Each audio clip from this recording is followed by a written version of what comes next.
Lumaban nga tayo sa China tapos magpapauto tayo at susunod tayo sa gusto nila. Iba daw yun. Sadyang wala lang raw talagang nangahas lumapit. Hindi naman idinitalye kung anong barko ang ginamit. Pero for sure may kinakatakutan yung mga Chinese ba't wala man lang dumikit. Wala naman tayo. Oo nga, no? Bakit wala silang dumikit mga utol? Well, and anyway, ito yung gusto ko ipakita sa inyo mga utol para hindi... Oh, ayan. Mula to sa Indo-Pacific Command, okay? US Indo-Pacific Command, okay?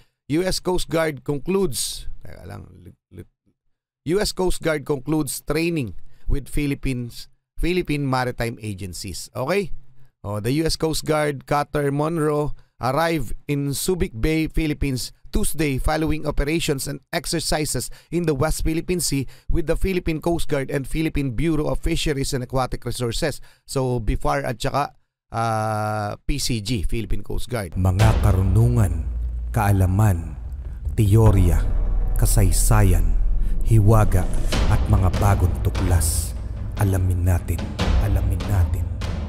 Palagay ko'y matutuwa ang maraming Pinoy dito sa ating featured video mga utol na sumusubaybay sa issue natin with China sa West Philippine Sea mga utol. Dahil ito yan, no? Ayan na.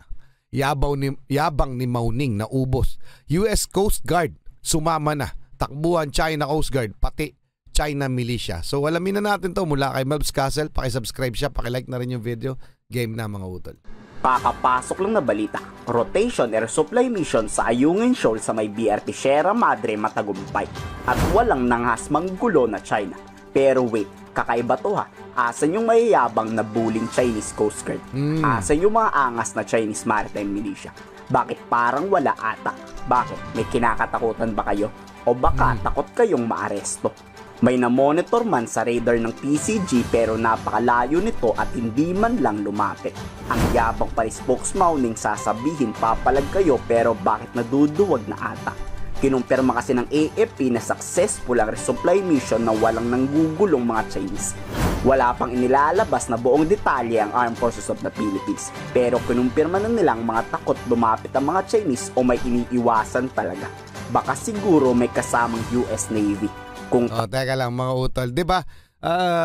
Pagbaga nakasanayan na natin na yung resupply mission para sa hindi nakakaalam, yung resupply mission ng ating Philippine Coast Guard laging hinaharang. 'Di ba? Ina-apprehend nitong mga China Coast Guard.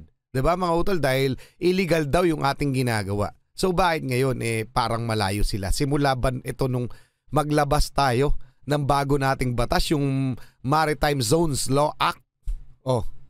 Di ba? Maritime Zones Act Law. So anyway, dahil ba yun doon na pwede na nating arestuhin itong mga Chinese militia, Maritime Militia o China Coast Guard? So ano sa palagay nyo mga utol? O dahil may kasama tayong US Navy? Pa-comment din yung opinion. Tuloy muna natin. Mamaya may papakita ko sa inyo. Tayo lang kasi yan, baka winaterkano na talaga tayo ng China. Wala tayong dahilan para maghingi ng permiso sa Chinese government in doing this supply operation. Ulitin ko, the videos that we presented showed na ang China ay malayo mula sa dinaanan ng ng Philippine Coast Guard at ng mga resupply boats natin na ginamit. Baka daw may magsabi agad ay hindi winaterkanon yan dahil pinaakyat nila yung mga Chinese. I-inspeksyonin muna ang dala natin bago tayo papayagan. Kasi nungalingan raw yan. Lumaban nga tayo sa China tapos magpapauto tayo at susunod tayo sa gusto nila. Iba daw yun. Sadyang wala lang raw talagang nangahas lumapit. Hindi naman idinitalye kung anong barko ang ginamit. Pero for sure may kinakatakutan yung mga Chinese ba't wala man lang dumikit. Wala naman tayo. Oo nga, no? Bakit wala silang dumikit mga utol? Well, and anyway, ito yung gusto ko ipakita sa inyo mga utol para hindi... ayan. Mula to sa Indo-Pacific Command, okay? US Indo-Pacific Command, okay? US Coast Guard concludes, teka lang, US Coast Guard concludes training with Philippine Maritime Agencies, okay? The US Coast Guard Cutter Monroe arrived in Subic Bay, Philippines Tuesday following operations and exercises in the West Philippine Sea with the Philippine Coast Guard and Philippine Bureau of Fisheries and Aquatic Resources. So BIFAR at saka PCG, Philippine Coast Guard. Munro's crew participated in bilateral operation, professional exchange, search and rescue and communications exercises, small boat operations, multi-vessel maneuvering, and maritime domain awareness drills while at sea. So sa madalit sabi, tuloy-tuloy pa rin yung mga bilateral operations o exercises na ginagawa in between US Navy, US Coast Guard at ng Pilipinas. Okay mga utol? So malinaw na malinaw yan. Bumalik na tayo dito kay Melbs Castle. Anyway, gusto ko lang sabihin o idagdag, di ba? Dahil nagpalit na ng presidente o ang presidente na ng United States of America ay si Trump, mga utol, sinabi rin naman, tahasan rin naman sinabi ni Trump na tuloy yung pakikipagtulungan ng United States government sa Pilipinas ukol sa issue ng West Philippine Sea, at palagay ko nga ay mas kamay na bakal ito si Trump. Ano sa palagay nyo mga utol? Palagay nyo ba totoo to si Trump sa kanyang mga sinasabi? Pa-comment na lang ang inyong opinion. Kasi yung mismong security advisor niya na yung secretary na ng state ang nagsabi tungkol na talagang tutulungan nila tayo sa problema natin sa West Philippine Sea. Okay? Pa-comment din yung opinion. Tuloy muna natin. Kaya itong China ay nanggagalaiti. Naglabas na sila ng iba't ibang statement, public statement na paninira na naman, pawang mga false information na nililigaw ang taong bayan. Okay? Tuloy muna natin. Yung na-experience na sasabihin nilang iboboard at most importantly, hindi natin sila papayagan na inspekin ang karga ng ating supply boat. Wala pa ang Amerika, takot na ang China. Bukas, Lunes, ipa-finalize na ni Defense Secretary Gibo Chodoro at US Secretary Lloyd Austin III ang pag-aaresto sa mga Chinese. Dito inaasahang mas lalakas pa ang pwersa ng US Navy sa West Philippine Sea. Inaasahang sasabihin rin dito ng patuloy na commitment ng US sa Mutual Defense Treaty. We will have a review of our bilateral cooperation at this time. It is once again an opportunity to also lay down some future plans. Anyway, whatever it is, it's on an institutional basis, our bilateral relations. There are mechanisms, for example, the Security Sector Assistance Roadmap, the bilateral strategic dialogue, and other mechanisms like the Squad.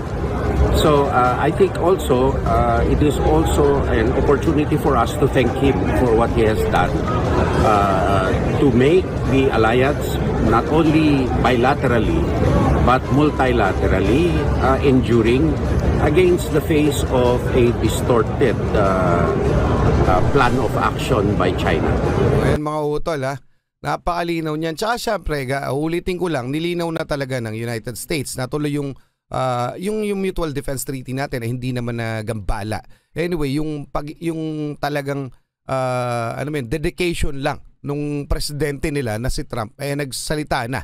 Pagkaupo, sinabi niya rin talaga yung stand niya dito sa South China Sea. So kinukundinan niya ang China, tutulungan niya talaga ang Pilipinas, at hindi lang Pilipinas, pati na rin yung mga kaibahay nating bansa na may problema rin sa dispute with China pagdating sa teritoryo. At saka alam naman natin na nangaagaw talaga itong China. Okay? Pero ang problema talaga, number one problem na kinakaharap ng Philippine government pagdating dyan sa disputed territory natin, sa mga teritoryong inaagaw ng China, yung presensya natin. Kulang kasi tayo ng mga barko. Ngayon, kung sasama talaga sa mga routine natin sa paglalakbay o monitoring etong US Navy o US Coast Guard, malaking bagay. Okay? US Navy talaga malaking bagay, may kasama tayo sa ating pagmomonitor ng ating mga isla. Hindi papalag tong China, malamang sa malamang. Hindi ito mag-i-intercept. So hindi magkakaproblema. At sana eventually maisip ng China na hindi naman rin tayo papayag na maagaw ang ating teritoryo at kusa na silang umalis sa ating bansa. Yun ang pinakamaganda nilang gagawin, di ba? Paki-comment na lang at tuloy na muna natin para hindi lumala yung tensyon. So I once again thank the Filipino people for their support for the President's stand on the West Philippine Sea. Nice one.